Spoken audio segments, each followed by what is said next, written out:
Well, when I wasn't paying attention, my YouTube channel broke 500 subscribers. So, first of all, thanks everyone who subscribes. Hopefully you find it useful and informative, or at least entertaining. So thanks for subscribing. And I thought a lot of people do different things when they hit milestones. I thought what I would do is just do an overall layout tour.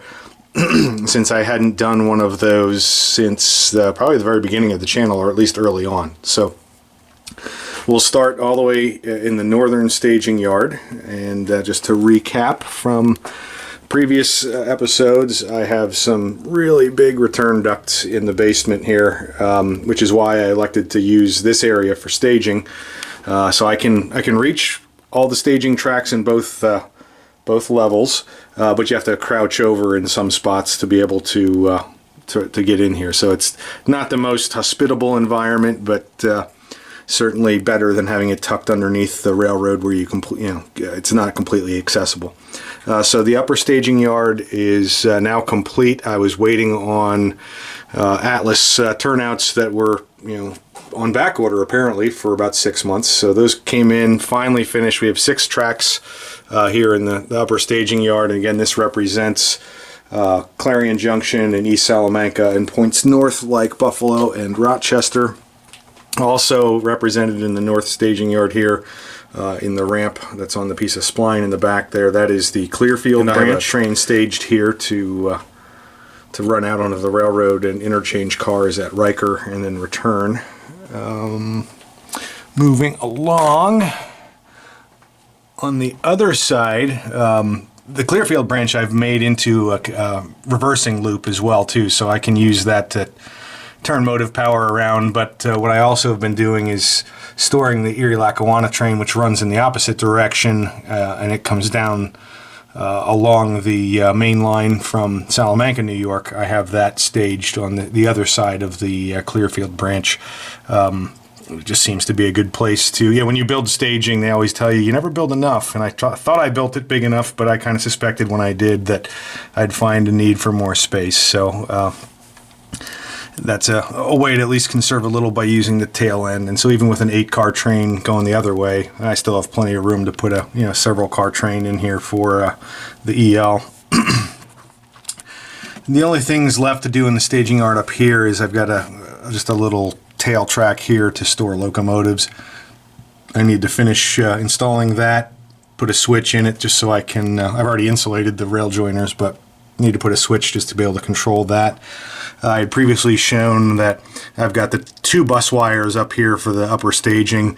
This switch controls the bus wire for the 3 near tracks. This one controls the bus wire for the 3 far tracks.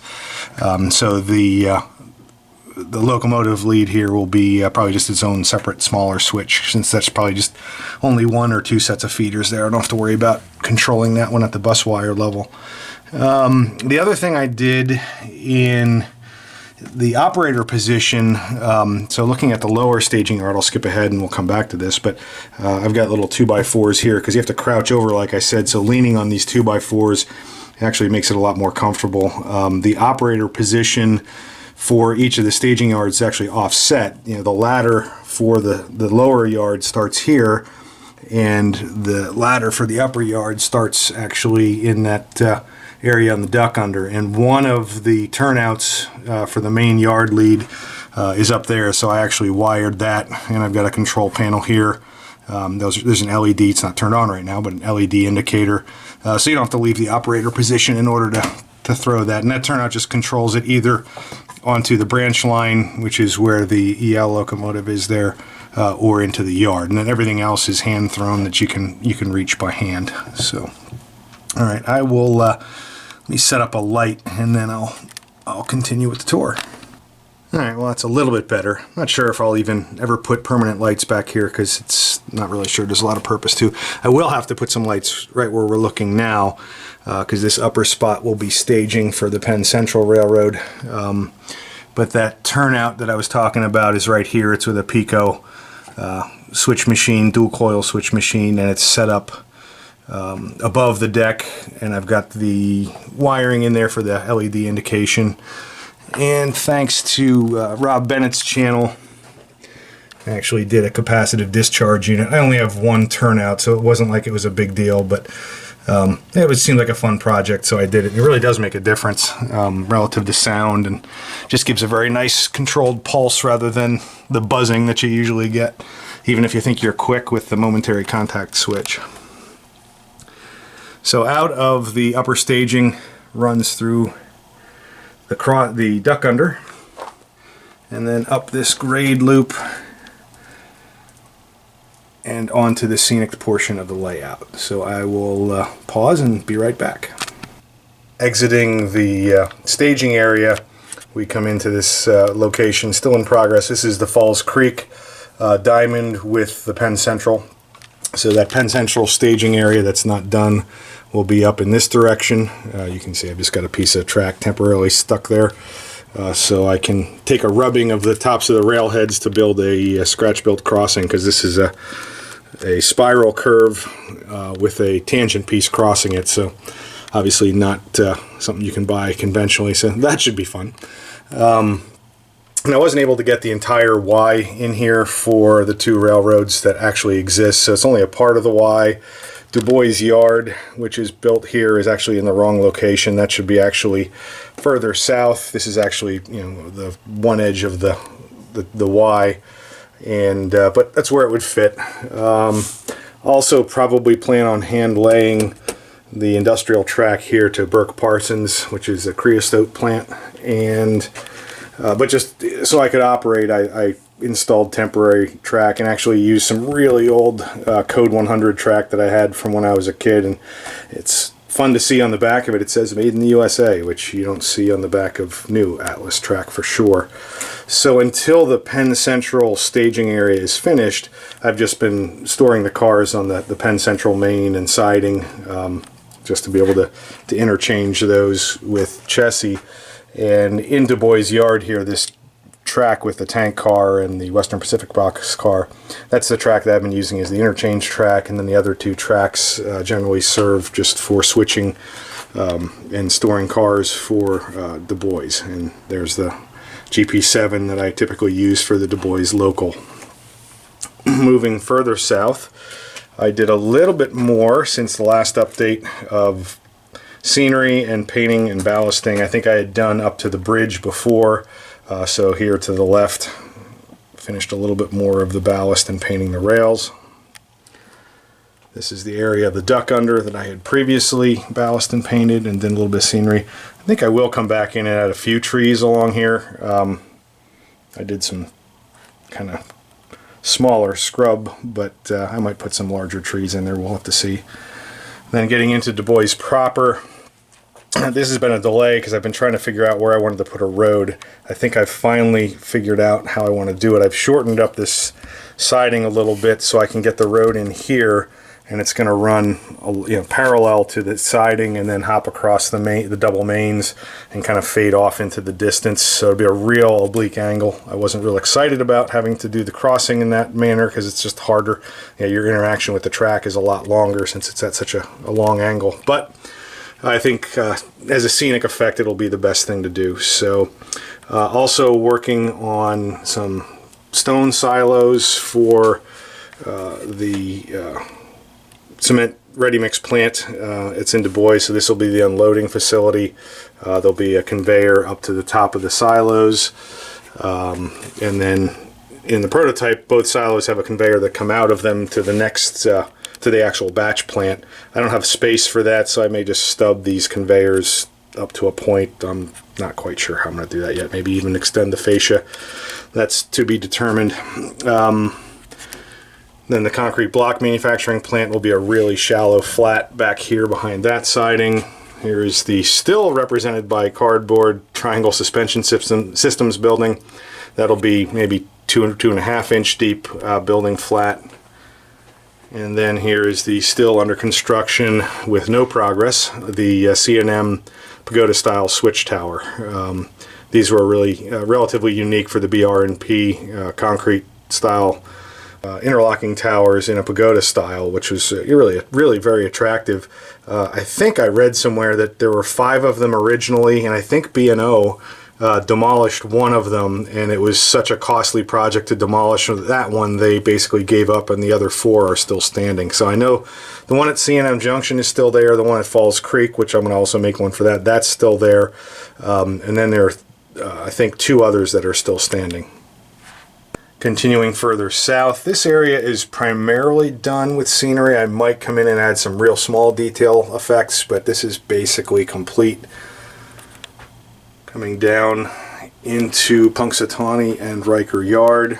Again, this is the area where, in order to get tracks in, and I have an aisle here that's 30 inches wide, so it's not ultra tight. But if I wanted to have as many tracks in Riker Yard as I do, without making it start covering the, because it's set back a little bit from the lower deck, this just seemed to be the only way I could get it to fit. And as a result, I have very little distance between the back track and the backdrop. Don't know that in the future, if I ever had the opportunity to do this again, I probably wouldn't do that. I think I would. My experience says you really need about 4 inches between the track center line and the backdrop in order to get some level of scenery. That gives you enough, to put like one layer of trees in there without having to really shave the tree into almost a 2-dimensional silhouette. So what I may do in this area is put some utility poles in, maybe 2/3 down the yard, so it's not anywhere close to where I do any coupling, just because it might add some detail and make up for the lack of scenery between the tracks and the backdrop. A little cardboard cutout of KD Tower, no idea what I'm doing with that. And so again, three classification tracks that are stub-ended, and then 2 arrival departure tracks that are double-ended. So the second arrival departure track kind of is a hybrid and can be used as a classification track as well.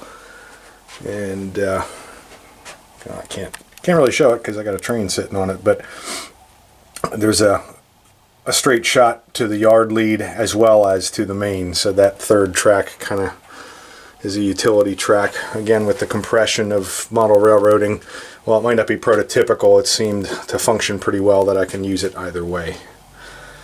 So continuing south, we get into Elk Run, and so the backdrop's still not done here. You can see how close I am to sewer pipe, so that'll obviously get covered. Need to put some permanent lighting here as well. And this is also the engine service facility. The hopper cars and covered hopper are on what will ultimately be, at some point, maybe the Indiana branch, and then this is an industrial spur here. So then a 4-turn helix comes down and dumps out of Simpson Tunnel into Valier. So the scenery is still partially complete here. One of 2 grade crossings I'm going to have in the entire railroad. So I don't know that out in the country, I'm sure it's pretty sparse between grade crossings. But again, given how small the railroad is, I didn't want to have people having to blow for crossings every 10 feet. This will ultimately be an agway or some kind of farm supply building that I'll have to custom make. You can see the angled shape here, so this will have to be a custom manufactured building. This is Valier Coal Yard in the back for the smaller mines in the area that don't have rail service. Here's a rock cut. Continuing south from Valier, working towards Butler Junction. Have started to do some scenery here at the Allegheny River. This is supposed to be the Moss Grove Bridge, but it's the complete wrong style bridge. I was in a big hurry 3.5 years ago to get a railroad built. Hadn't built one for 30 years, and just didn't have access to a photo of the Moss Grove Bridge. Clearly that's not the correct one. This is actually very similar to a curved bridge outside of Kerwinsville, although that's got steel piers and doesn't go across a body of water anywhere near as wide as this. But so the scenery is starting to fill in here. I definitely have to make some more trees. My goal here is to try and tie up some of this scenery in this particular area where the PPC Lubricants building is. made some good progress on it over the course of working on the railroad, but not quite finished yet. So then we get into Butler Junction with Pullman Standard, and that was actually in Butler proper and served directly by Bessemer and Lake Erie. Some modeler's license has compressed it. Bessemer and Lake Erie does interchange with my railroad right here where that blue tank car is. So it's close, but not really prototypical. This is West Penn Crossing, which was actually a Penn Central crossing over the B&O, and there was no interchange. It was just, I think Penn Central may have only had passenger service into Butler based upon looking at Sanborn maps. If they had anything, it must have been a pretty small freight depot. So there was no interchange. So this is really almost a combination of West Penn Crossing and the interchange with the Bessemer and Lake Erie. I actually haven't done the scenery here specifically at VO Tower because I may configure the track differently here, but just hit the pause button there because I haven't decided what I want to do. And this is some of the original scenery I did, which used some different materials that I no longer use. There's some lichen in there that I've gotten away from using, although, you know, hasn't dried out yet, and I know some people who swear by it, but I've just moved away from that in favor of the coconut coir shrubs and underbrush that I've shown elsewhere on videos. So then we sweep around under the duck under, and we enter the lower staging yard. And there's 3 tracks here for the Bessemer and Lake Erie. Still has a Pennsylvania Railroad locomotive. That'll actually get moved up into Falls Creek. And my undecorated Alco that's helping the Riker yard switcher right now. I may paint that for Bessemer and Lake Erie. So still a bunch in progress in terms of how we sort out the operations. Lower staging yard is really only 5 tracks plus the tail track for the Bessemer and Lake Erie yard. So that can kind of get used for storage of trains